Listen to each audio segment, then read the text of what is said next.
हर mobile phone पर मोदी होना चाहिए। मैंने टेक्नोलॉजी का उपयोग किया है। मैं चाहता हूं आप ही नहीं, पूरा तेलंगाना अपने मोबाइल फोन पर मोदी को तेलुगु में सुने। 8 से 10 घंटे हिंदुस्तान के युवा ये करते हैं।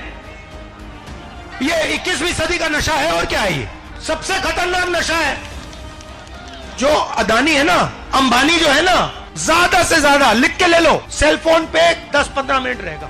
हेलो, पब्लिक ओपिनियन में आपका स्वागत करते हैं। और आज हम बात करने वाले हैं बीजेपी सरकार के कुछ ऐसे चक्रव्यूह का जो लगातार गरीबों पे, बेरोजगार पे और पूरे इस भारतवासियों पे लगातार कर रही है। कुछ ऐसे समुदाय हैं जो इनका बिल्कुल भरपूर फायदा उठा रही हैं, लेकिन यहाँ पे बीजेपी जिस चक्रव्यूह में फंसा रही है उसमें बेरोजगार, गरीब, जिसके पास कोई काम नहीं है, विद्यार्थी, इस तरीके से लोग हैं। हम बात करने वाले हैं, ठीक है। चलिए हम आज मुद्दे की बात करें और जो सवाल उठ रहे हैं उसकी बात करें। मिडिल क्लास जो है वो शायद इस बजट से पहले प्रधानमंत्री को सपोर्ट करता था। जब प्रधानमंत्री ने कोविड के समय उनसे थाली बजवाई थी तो उन्होंने दबाकर थाली बजाई, धड़ धड़ धड़ धड़ धड़, थाली बजाई। उसके बाद प्रधानमंत्री ने उसी मिडिल क्लास से कहा मोबाइल फोन की लाइट जलाओ, और मोबाइल फोन की लाइट जली। अब इस बजट में आपने उसी मिडिल क्लास के एक छुरा पीठ में मारा, दूसरा छुरा छाती में। इंडेक्सेशन जो आपने कैंसिल की वो पीठ में छुरा था, और जो कैपिटल गेन्स टैक्स आपने बढ़ाया वो छाती में छुरा था। दुख की बात है, मगर मोदी जी ने 2014 में अपना एज अ प्रधानमंत्री पद संभाला। उसके बाद उन्होंने हमारे साथ जो कहे हम सब किया। कोरोना के टाइम में हमने पूरा उनका सपोर्ट किया। जब उन्होंने कहा थाली बजाओ, थाली बजाया। जब उन्होंने कहा एक साथ मिल के आओ, हमने एक साथ मिल के आया। सबका साथ, सबका विकास। उन्होंने बोला स्किल इंडिया, हमने सब चीज़ों को ट्रस्ट किया। लेकिन मोदी जी ने हमारे साथ, हम लोगों के साथ बिल्कुल नाइंसाफी कर रहे हैं।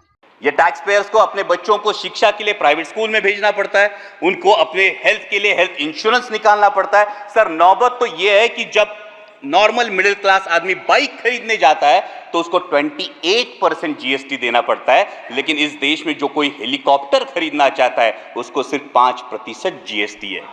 तो क्या ये उपलब्धि है? ये हर देशवासी के लिए अर्थव्यवस्था है।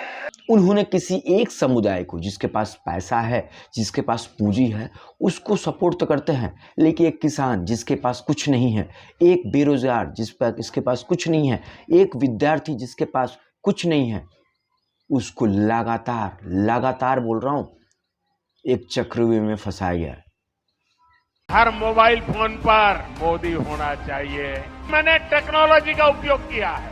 मैं चाहता हूं आप ही नहीं, पूरा तेलंगाना अपने मोबाइल फोन पर मोदी को तेलुगु में सुने। 8 से 10 घंटे हिंदुस्तान के युवा ये करते हैं। ये 21वीं सदी का नशा है और क्या है? ये सबसे खतरनाक नशा है।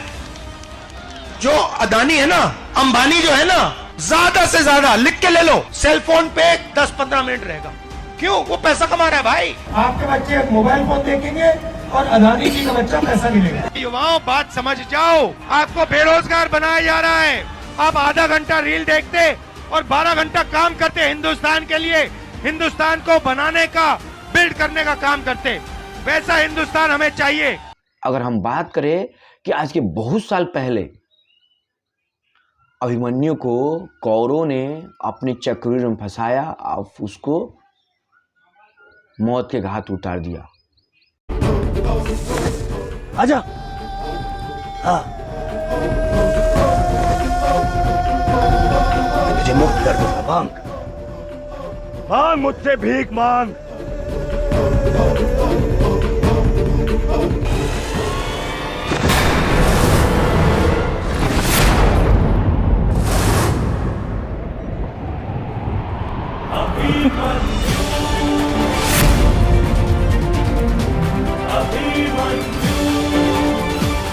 कहा था ना मैंने, काकाश्री, जब मिलूंगा वस्त्रहरण करूंगा।